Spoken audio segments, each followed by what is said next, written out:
Hello दोस्तों, one night prep में आपका स्वागत है।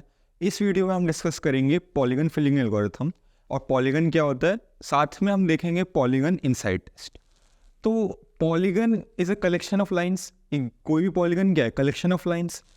अब उसको फिल करना है, हमें एक पर्टिकुलर कलर से फिल करना है।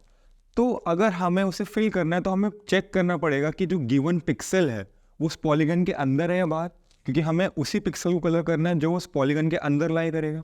तो उसको चेक करने के लिए हमारे पास है पॉलीगन इनसाइड टेस्ट, जो कि चेक करता है कि एक पर्टिकुलर पॉइंट या एक पर्टिकुलर पिक्सल वो पॉलीगन के अंदर है या बाहर है। तो इसके हमारे पास दो मेथड है, even odd method and winding number method. Even odd method क्या कहता है कि जो भी गिवन पॉइंट है, जो भी हमें पिक्सल जिसकी हमें चेक करना है, उसको आप ज्वाइन करो विद एन आउटसाइड पॉइंट। तो आप कोई भी एक आउटसाइड पॉइंट मान लो, एक रेफरेंस पॉइंट आर, जिसको हम रेफर करके चेक करेंगे गिवन पिक्सल इनसाइड है या आउटसाइड। अब आप क्या करो, उसको ज्वाइन करो पॉइंट से। सपोज हम Q1 पॉइंट की बात कर रहे हैं, तो आप ज्वाइन कर दो Q1 से। ज्वाइन करने के बाद आपको चेक करना है कि नंबर ऑफ इंटरसेक्शंस कितने हैं। तो आप देखो, एक इंटरसेक्शन है इसमें, सिर्फ एक। तो अगर नंबर ऑफ इंटरसेक्शन ऑड है तो इसका मतलब गिवन पॉइंट जो है वो इनसाइड है। गिवन पॉइंट जो है वो है इनसाइड, तो Q1 हमारा क्या है? इनसाइड, बिल्कुल सही। सिमिलरली अगर मैंने एक रेफरेंस पॉइंट लिया R, उसको ज्वाइन किया Q2 से, तो नंबर ऑफ इंटरसेक्शन कितने? 2। दो इंटरसेक्शन है, दो इंटरसेक्शन यानी E1। तो हमारा जो पॉइंट Q2 है वो आउटसाइड है, बिल्कुल सही। हमारा पॉलीगन तो सिर्फ इतना पार्ट है, तो Q2 आउटसाइड है, बिल्कुल सही। रेफरेंस पॉइंट मैंने R यहाँ लिया, Q3 से जोड़ा, तो आप देखो कि Q3 में नंबर ऑफ इंटरसेक्शन कितने आए? 1 आया। 1 का मतलब क्या? इनसाइड, क्योंकि ऑड है तो इनसाइड। सिमिलरली Q4 से जोड़ा, सिर्फ एक इंटरसेक्शन आया, तो हमारा क्या है? Inside. Next, suppose reference point यहाँ होता और मैंने कनेक्ट किया उसको Q5 से, तो कितने इंटरसेक्शन मिले? 2 इंटरसेक्शन मिले। 2 इंटरसेक्शन मिले मतलब E1। तो इसके अकॉर्डिंग पॉइंट आउटसाइड होना चाहिए, बट पॉलीगन के इनसाइड है। तो ये इसका एक ड्रॉबैक है कि कभी कभी अगर ओवरलैपिंग फिगर्स है, ओवरलैपिंग पॉलीगन्स है, तो उस केस में वो डिटरमाइन नहीं कर पाता कि हमारा जो पॉइंट है वो इनसाइड है या फिर आउटसाइड है। तो उसको ओवरकम करने के लिए वाइंडिंग नंबर मेथड है। एक और पॉलीगन कंसिडर करते हैं। सपोज R रेफरेंस पॉइंट है, उसको हमने कनेक्ट किया Q से, और वो टच कर रहा है एक पर्टिकुलर वर्टेक्स, कट नहीं कर रहा, टच कर रहा है। तो उस केस में हमारे पास दो केसेस होते हैं। जैसे इसमें भी आप देखो, एक कॉमन पॉइंट पे टच कर रहा है, एक कॉमन वर्टेक्स पे, तो आप उसको 1 काउंट करो या 2 काउंट करो, आपको ये कंफ्यूजन हो जाता है। तो उस केस में आप देखोगे कि अगर जो साइड्स है, जो दो साइड उसका कॉमन वर्टेक्स होगा ना, जहाँ पे वो लाइन कट कर रही होगी, अगर वो दोनों साइड ऑपोजिट है लाइन के, जैसा इस लाइन को आप कंसिडर करो ब्लू लाइन के, तो जो दोनों साइड्स है वो ऑपोजिट है। तो अगर ऑपोजिट है तो आप इसको नंबर ऑफ जो कट्स है उसको 1 कंसिडर करोगे, ओनली 1 कट। तो इस केस में देखो 1 का मतलब ऑड, तो आप कहोगे Q2 इज इनसाइड। बट अगर जो आपने लाइन बनाई उसमें जो दोनों साइड्स है वो सेम साइड में है, तो आप नंबर ऑफ टचेस काउंट करोगे इसको 2। ये 2 टचेस के बराबर है, यानी 2 पॉइंट ऑफ इंटरसेक्शंस के बराबर है। तो आप इसमें इस लाइन में टोटल इंटरसेक्शन देखो तो 2 + 1 3, और 3 का मतलब ऑड मतलब इनसाइड, तो Q1 हमारा इनसाइड है। तो ये बात ध्यान रखिएगा कि अगर दोनों लाइन्स सेम साइड पे तो आप इसको 2 नंबर ऑफ इंटरसेक्शन 2 काउंट होंगे, और अगर ऑपोजिट साइड्स में तो नंबर ऑफ इंटरसेक्शन ओनली 1 रहे। इन सबको अवॉइड करने के लिए हमारे पास वाइंडिंग नंबर मेथड है। वाइंडिंग नंबर मेथड भी यही बोलता है कि आप सिंपली कनेक्ट कर दो एक आउटसाइड पॉइंट से। तो एक आउटसाइड पॉइंट रेफरेंस लिया मैंने R, उसको Q से कनेक्ट कर दिया। वो कहता है कि आप क्या करो, एक क्लॉकवाइज डायरेक्शन ले लो या एंटी क्लॉकवाइज, जैसे आपको ठीक लगे। उसके अकॉर्डिंग आप जो एजेस है उसको आप एक डायरेक्शन प्रोवाइड कर दो। सपोज मैंने एंटी क्लॉकवाइज डायरेक्शन ली। अब उसके पास ये 4 चीज़ें हैं कि अगर जो जिस एज से वो लाइन कट हो रही है, अगर वो टॉप से बॉटम जा रही है, इसका मतलब वो -1 असाइन करा मैंने। तो इस केस में वाइंडिंग नंबर जो आया इसका वो आया -1। -1 का मतलब है नॉट 0 है, और नॉट 0 का मतलब है इनसाइड। अगर ये पॉइंट Q होता है यहाँ पर और मैंने ज्वाइन किया R से, तो आप देखो इस केस में -1, क्योंकि टॉप से बॉटम जा रहा है और बॉटम से टॉप जा रहा है ये वाला एज, तो इसके लिए +1। ओवरऑल वाइंडिंग नंबर कितना हुआ? -1 + 1 0।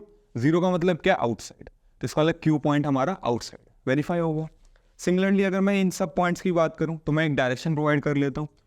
ये हमारा पॉलीगन हमने कुछ इस टाइप से इसको क्रिएट किया।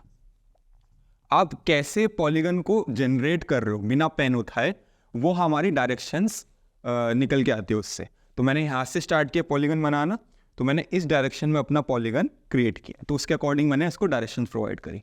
अब अगर मैंने एक पॉइंट लिया है यहाँ पर Q, यहाँ पर एक पॉइंट Q है, ठीक है, और रेफरेंस पॉइंट है मेरा कहीं इधर R, तो मैंने इसको ज्वाइन किया, ठीक है। अब आप ज्वाइन करने के बाद देखो, एक तो ये वाला एज आया, ये वाले एज आने का मतलब क्या है, बॉटम से टॉप, बॉटम से टॉप गया, बॉटम से टॉप का मतलब क्या, +1। नेक्स्ट ये वाला एज आया, ये एज क्या जा रहा है, टॉप से बॉटम जा रहा है, टॉप से बॉटम नीचे की तरफ, तो यानी कि -1। नेक्स्ट ये वाला एज, ये क्या है, बॉटम से टॉप जा रहा है, यानी कि +1। तो ओवरऑल वाइंडिंग नंबर क्या है, 1, यानी कि not equal to 0। Not equal to 0 का मतलब इनसाइड, इनसाइड आ गया। अब आप देखो, इसमें एक ड्रॉबैक आ रहा था Q5 पॉइंट के लिए, इसमें लेता हूँ मैं Q5 पॉइंट, मैंने Q5 पॉइंट लिया, रेफरेंस R से जोड़ा। तो रेफरेंस R से जोड़ने के बाद आप ध्यान से देखो, इसका वाइंडिंग नंबर क्या आएगा, ये पर्टिकुलर एज बॉटम से टॉप जा रही है, बॉटम से टॉप का मतलब है +1।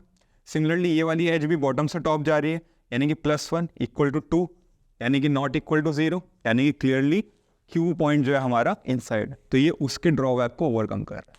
तो आई होप आपको इनसाइड टेस्ट समझ आया होगा। क्यों किया हमने ये, क्योंकि अब हमें पॉलीगन फिलिंग एल्गोरिथम्स डिस्कस करने हैं, उसके लिए हमें डिटरमाइन करना पड़ेगा कि एक पर्टिकुलर पिक्सल पॉलीगन के अंदर है या बाहर।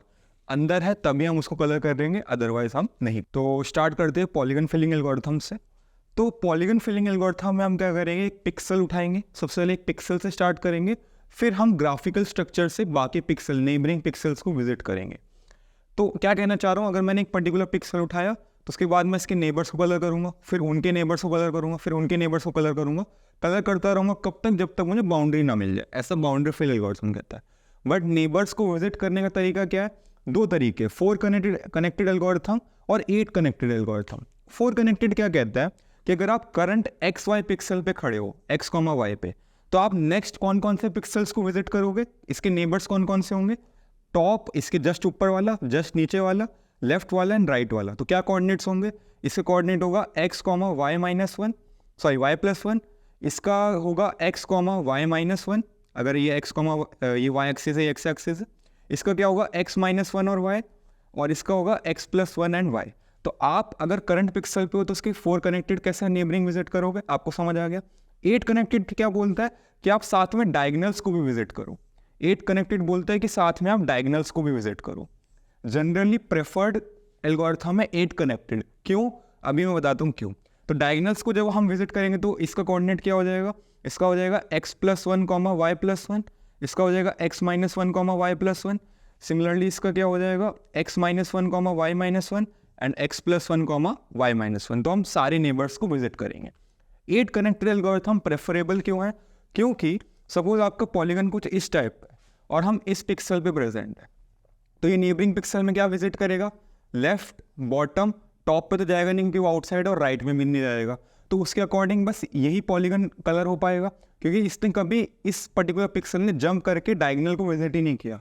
बट अगर हम 8 कनेक्टेड की बात करें, तो अगर हमने इस पिक्सल से स्टार्ट किया है तो वो डायगोनल यानी इस पिक्सल को भी कलर करेगा, और जब वो इस पिक्सल को कलर करेगा तो हम इसके नेबर्स को भी विजिट करेंगे, इसके नेबर्स को भी विजिट करेंगे। तो जब हम इसके नेबर्स को विजिट करेंगे तो हम इस पार्ट को भी कलर कर पाएंगे, अदरवाइज 4 कनेक्टेड में हम इस पार्ट को कलर नहीं कर पाएंगे। तो इसलिए जनरली प्रेफरेबल होता है 8 कनेक्टेड। बट अगर हम श्योर है कि हमारा एक सिंपल पॉलीगन है, ज़्यादा कॉम्प्लेक्स नहीं है, तो हम 4 कनेक्टेड लेते हैं, क्योंकि इसमें टाइम एक्स्ट्रा लगता है, क्योंकि हमें डायगोनल भी विजिट करने होते हैं। तो फिलिंग एल्गोरिथम के हमारे पास 3 एल्गोरिथम्स हैं। पहला है बाउंड्री फिल। बाउंड्री फिल क्या बोलता है कि आप एक पॉइंट उठाओ इनसाइड द पॉलीगन, इनसाइड कैसे लेंगे, पॉलीगन टेस्ट से, इनसाइड द पॉलीगन उठाओ और उसके नेबर्स को विजिट करते रहो, कब तक, जब तक आपको बाउंड्री नहीं मिलती। आप एक नॉर्मल कलर कैसे करते हो, आप किसी ऑब्जेक्ट को अगर आपको स्केच पेन से कलर करना है, आप कलर करते हो, कैसे कलर करते हो, जब तक बाउंड्री नहीं मिलती तब तक आप कलर करते हो, और जैसी बाउंड्री मिलती है आप स्टॉप हो जाते हो। तो सेम कंसेप्ट है कि आप पिक्सल्स को कलर करते रहो जब तक बाउंड्री नहीं मिलती। और बाउंड्री फिल एल्गोरिथम सिर्फ उन पॉलीगन्स के लिए काम करता है जिनकी बाउंड्री यूनिक कलर की है। अगर एक से ज़्यादा कलर है, मल्टीपल कलर्स की बाउंड्री है, उसकी बाउंड्री की बात कर रहा हूँ, तो हम फ्लड फिल का यूज़ करते हैं। तो बाउंड्री फिल एल्गोरिथम का हम देख लेते हैं कोड। हमारे पास क्या प्रेजेंट होता है, एक करंट पिक्सल के कोऑर्डिनेट्स XY, रेड क्या है कि मुझे किस कलर से फिल करना है, तो रेड है मेरा फिल कलर, और ब्लैक क्या है, बॉर्डर का कलर। तो हम इसमें क्या आर्ग्यूमेंट्स पास करते, coordinate of the pixel, fill colour किस कलर से फिल करना है, एंड द बॉर्डर कलर कि किस कलर का हमारा बॉर्डर है। अब हम चेक करेंगे जो हमारा करंट पिक्सल है वो एक तो रेड यानी फिल कलर के बराबर नहीं होना चाहिए, इसका वाला हम ऑलरेडी फिल कर चुके हैं तो उसको विजिट नहीं करेंगे, और साथ में वो ब्लैक यानी कि बॉर्डर के कलर के बराबर नहीं होना चाहिए। अगर वो बॉर्डर के कलर के बराबर है इसका मतलब बॉर्डर है, उसको हम कलर नहीं करेंगे। तो अगर वो ना तो वो फिल कलर के बराबर है ना ही बॉर्डर कलर, तो हम उसको कलर कर देंगे विद रेड कलर। और नेक्स्ट फिर हम वही जो 4 कनेक्टेड है उसकी तरह हमने 4 पिक्सल्स नेबरिंग पिक्सल्स को विजिट किया। अगर 8 कनेक्टेड होगा तो हम उसके अकॉर्डिंग 8 कोऑर्डिनेट्स को लिखेंगे यहाँ पर। नेक्स्ट है फ्लड फिल। फ्लड फिल क्या बोलता है कि अगर आपका पॉलीगन है with different colour boundary with different colour, तो उसके लिए आप फ्लड फिल यूज़ करो क्योंकि बाउंड्री के कलर पर डिपेंड नहीं करता। इसमें हमारे पास क्या पैरामीटर्स है, एक्स और वाई जो पिक्सल के कोऑर्डिनेट्स है, रेड मतलब फिल कलर किस कलर से आपको फिल करना है, और वाइट मतलब ओल्ड कलर का मतलब इस केस में हो गया बैकग्राउंड का कलर। जैसे वाइट है तो वाइट के ऊपर अगर आपको ब्लू कलर करना है तो आप वाइट पास कर दोगे, या फिर ऐसा मानो कि आपने एक पेंटिंग करी उसमें स्काई को पहले ब्लू कलर करा, फिर आपको लगा कि नहीं रात हो रही है आपको ब्लैक करना है, तो ओल्ड कलर क्या हो जाएगा ब्लू, तो जहाँ जहाँ ब्लू है वहाँ पे ब्लैक करना चाहोगे, तो किस कलर को बेसिकली आपको रिप्लेस करना है। तो ये बॉर्डर को कंसिडर नहीं कर रहा क्योंकि बॉर्डर इसमें डिफरेंट कलर्स हो सकते हैं, तो ये बॉर्डर पे डिपेंड नहीं होता। तो क्या कहता है कि वो चेक करता है कि अगर करंट पिक्सल का कलर वाइट यानी ओल्ड कलर के बराबर है तो आप सिंपली उसको सेट कर दो विद द फिल कलर। अगर वो ओल्ड कलर के बराबर है हमारा करंट पिक्सल तो आपको उसको फिल कर दो विद द न्यू कलर, और फिर सेम 4 कनेक्टेड की तरह विजिट कर लो या 8 कनेक्टेड, जिस हिसाब से आपका एल्गोरिथम लिखना है तो उसके अकॉर्डिंग आप कोड कर सकते हो, उसके अकॉर्डिंग आप कोऑर्डिनेट्स को विजिट कर सकते हो जो मैं ऑलरेडी यहाँ पे शो कर चुका हूँ। फिर फाइनली हमारे पास स्कैन लाइन एल्गोरिथम है। स्कैन लाइन क्या करता है, लाइन बाय लाइन पिक्सल्स को विजिट करता है, तो एक बारी में पूरी लाइन को कलर करता है। तो वाई मीन्स है वाई मैक्स, इसने एक कोऑर्डिनेट प्लेन बना लिया, अब वो वाई मैक्स से लाइंस बनाना शुरू करता है और जितने भी इंटरसेक्शन पॉइंट है उनको स्टोर करता है। तो आप सबसे पहले देखो इसके 2 इंटरसेक्शन आए S1 S2, ठीक है। नेक्स्ट आया P1 P2 P3 P4, ठीक है। फिर आया Q1 Q2। P1 P2 से एक्सप्लेन करता हूँ क्योंकि इसमें मल्टीपल पॉइंट्स से अच्छे से समझ आएगा। तो P1 P2 P3 P4 में वो कहता है कि 2 के पेयर बनाओ कंटिन्यूस, मतलब P1 P2 फिर उसके बाद P2 P3 फिर P3 P4 और उसके बाद P4 नहीं बस P3 P4। तो हमारे पास टोटल 3 सेगमेंट्स हैं, 4 पॉइंट ऑफ इंटरसेक्शन में 3 सेगमेंट्स है, P1 P2 P2 P3 P3 P4। तो कहता है कि पहला उठाओ दूसरा मत उठाओ फिर नेक्स्ट उठाओ, और P1 P2 में जितने पिक्सल है सबको कलर कर दो, नेक्स्ट P2 P3 को छोड़ दो, फिर P3 P4 में जितने पिक्सल है सबको कलर कर दो। इस हिसाब से एल्गोरिथम काम करता है। नेक्स्ट आप देखो S1 S2 बस 2 ही पॉइंट ऑफ इंटरसेक्शन है, मतलब सिंगल लाइन है, तो कहेगा कि जितने पिक्सल है सबको कलर कर दो। नेक्स्ट है Q1 Q2, इसमें भी 2 ही पॉइंट ऑफ इंटरसेक्शन है, तो कहेगा सबको कलर कर दो। तो बेसिकली एक को उठाओ एक को छोड़ दो एक को उठाओ अगर मल्टीपल पॉइंट ऑफ इंटरसेक्शन है। तो इस टाइप से काम करता है स्कैन लाइन एल्गोरिथम।